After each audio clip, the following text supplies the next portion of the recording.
Hey, what's up guys? Valley Flying here. I am back. Welcome to the channel. In this video, I'm talking about my review for update 1.3, and I've also made an Excel sheet so that you can calculate about how many Ant-Man shards you can expect by the end of this event. I'm going to be talking about it at the end. I'm talking about the update first though, and I've kind of taken some time to digest it. I've taken it all in. I have look through the data mine. I've actually looked through the data mine itself and not just a summary like I have in the past. And there's some interesting things. I think this update with that combined could lead me to some interesting predictions, and I'm going to do that in a separate video tomorrow. But in this one, I did want to cover the update. And if I had to summarize it in one word, I gotta say it's a little underwhelming, guys. This Ant-Man, the way this is released and these low drop rates seem very disappointing to me, especially the way that Casino and Mobile Gamer were hyping this up.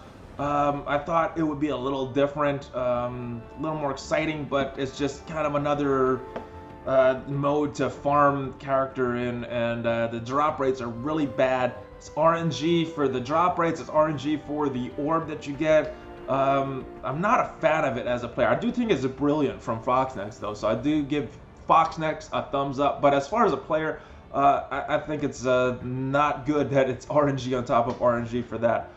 So let's talk about a few. Let me talk about Ant-Man himself as far as the character. I do think he's a good character, and he's probably, if he's not in that top tier of characters, I think he's pretty close.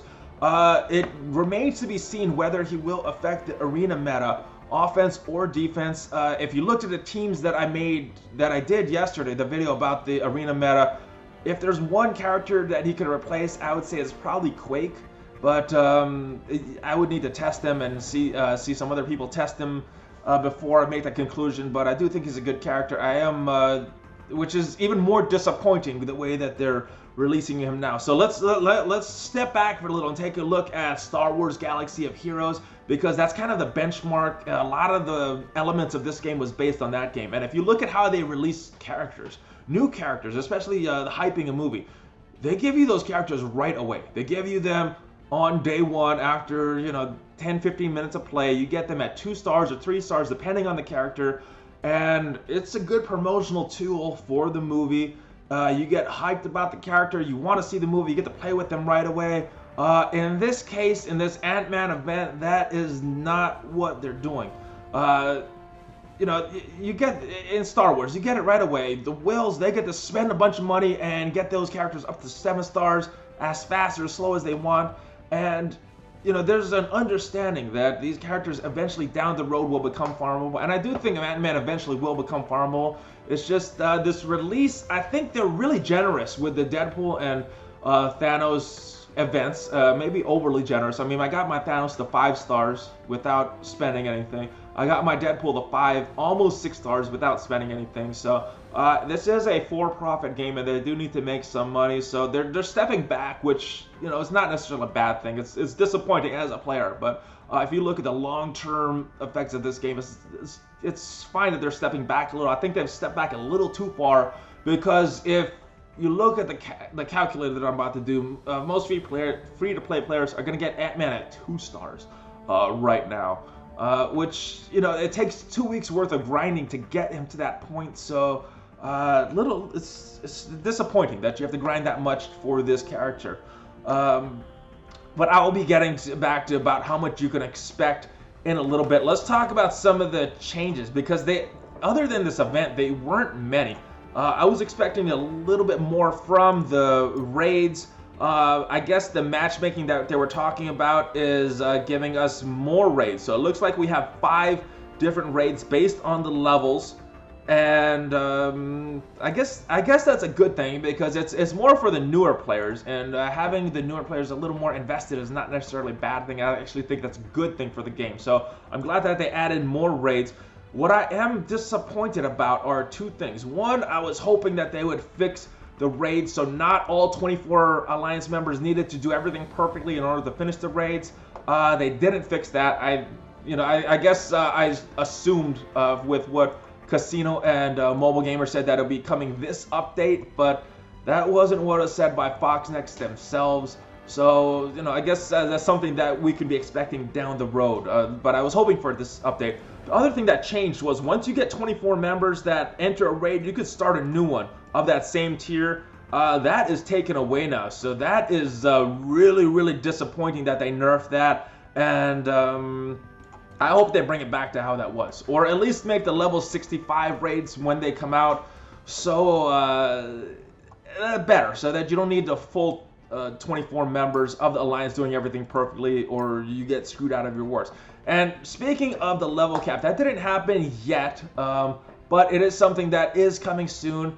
If it comes at the same time as the WASP event, probably in about 2 weeks. Now, I'm not sure how I feel about this. I know some people don't like this.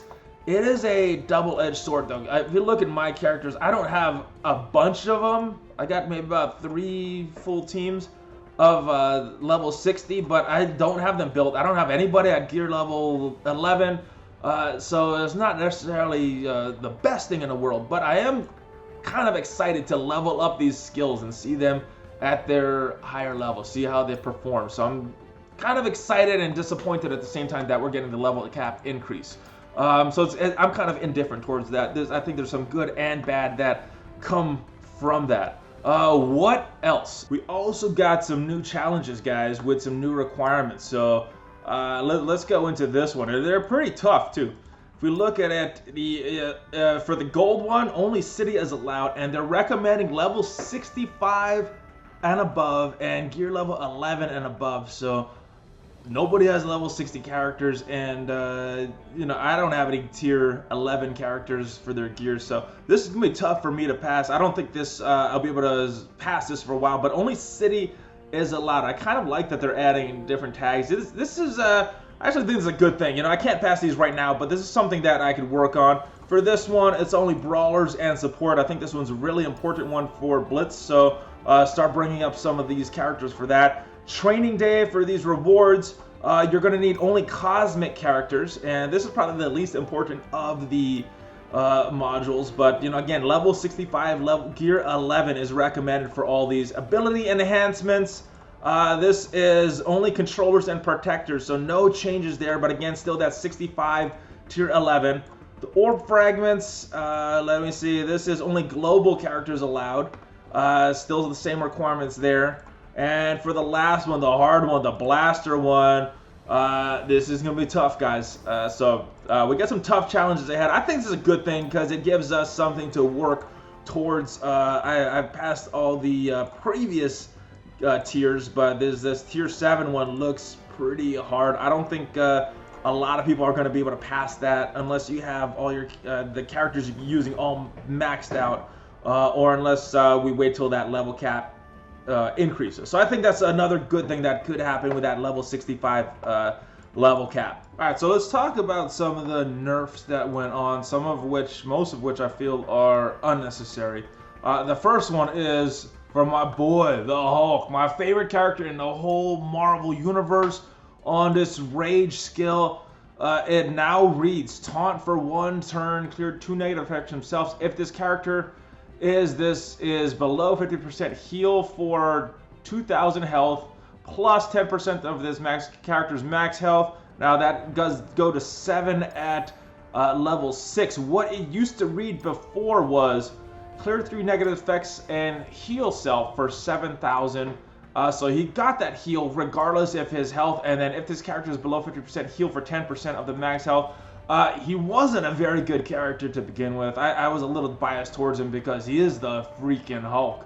But he's not as good now, and they need to be making him better, not worse. So I think it was a bug that it was actually working like it does now, but instead of fixing it, they just changed the text to reflect what it actually does.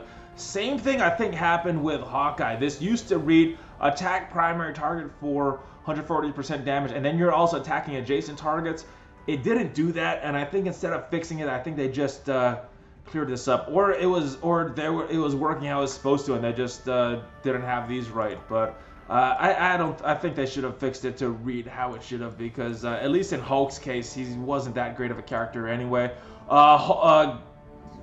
Elektra, she had counters on her she would put bleeds on her counter. Not sure if she does that anymore. I haven't went into the code, but I heard that she got that nerf when she's countering. She doesn't apply bleed with her basic. And Captain America, his Inspire.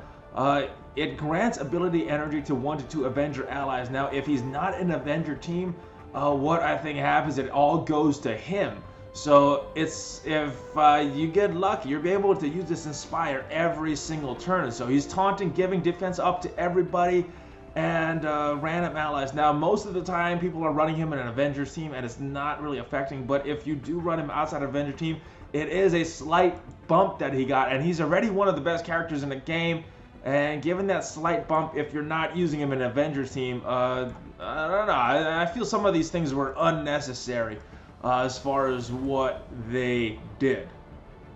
So let's go and talk about these drop rates for Ant-Man. So let's go into that Excel sheet. So as of me making this, there's 13 days left, and if you switch this number, all these other numbers will change based on that. So, or all the important numbers anyway. All right, so. There's just a quick summary. Worst case, as a free-to-play player, not spending any cores, and you're doing all those hard nodes, you should get enough to get Ant-Man to 2 stars, which, again, like I said, is a little disappointing because you have to work at it for a few weeks before you even get him to 2 stars. If you're spending a bunch of cores, you're going to get him about 85 shards and get him to about 3 stars, which, again, is kind of disappointing.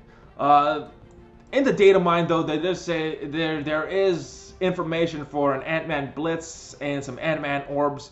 So I assume he's going to be farmable in different ways down the road. But as far as a release character, I think they could have gotten 3 stars for free-to-play and then maybe a little bit more, just kind of based on what Star Wars Galaxy of Heroes does. All right, so this is how it's all calculated. So you get event energy every 5 minutes. So every hour you're getting 12 energies, which means every day you're getting 288 energy just from the normal refreshes if you use it all the time.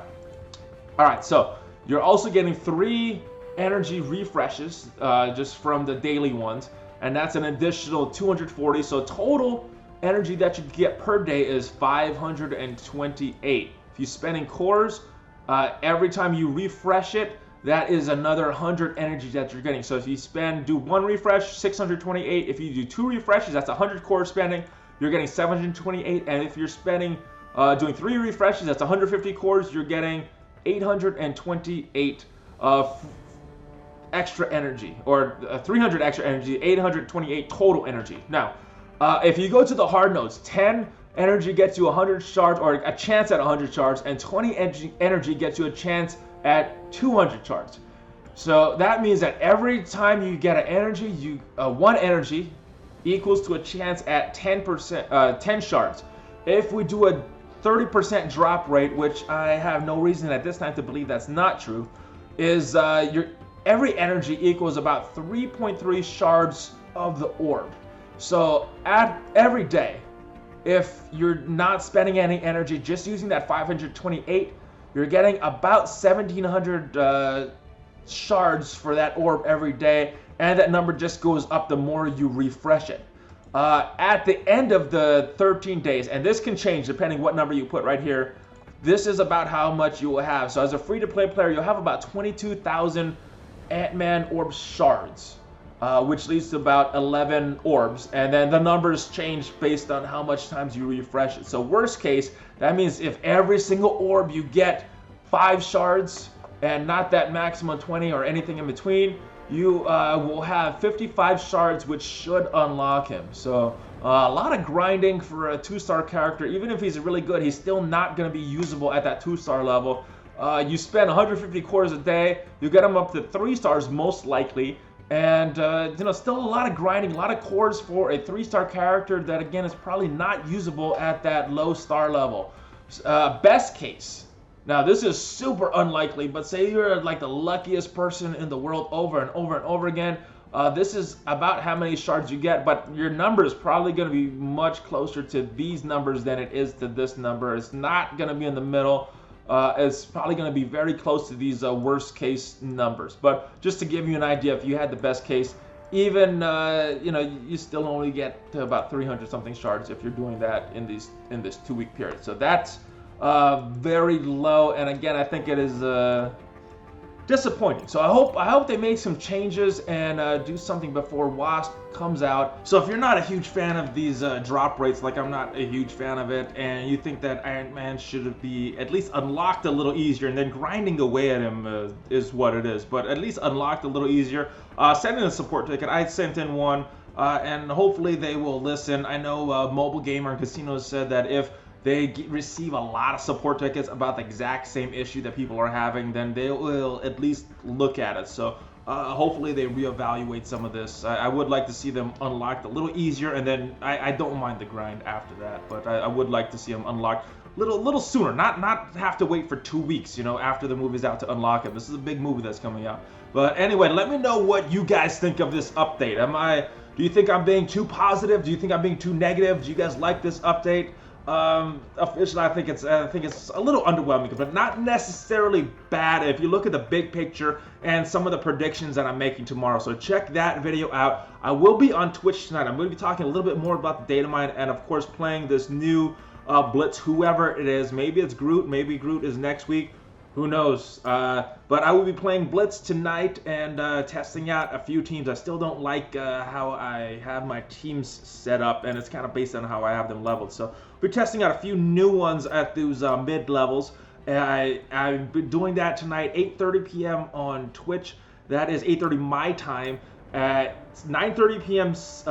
Eastern and 6:30 p.m. Pacific. I hope I see you guys there. If not, I got more videos coming, so make sure you smash that subscribe button, smash that like button, and if you want to support the channel, there is an affiliate link to download and install BlueStacks on your computer.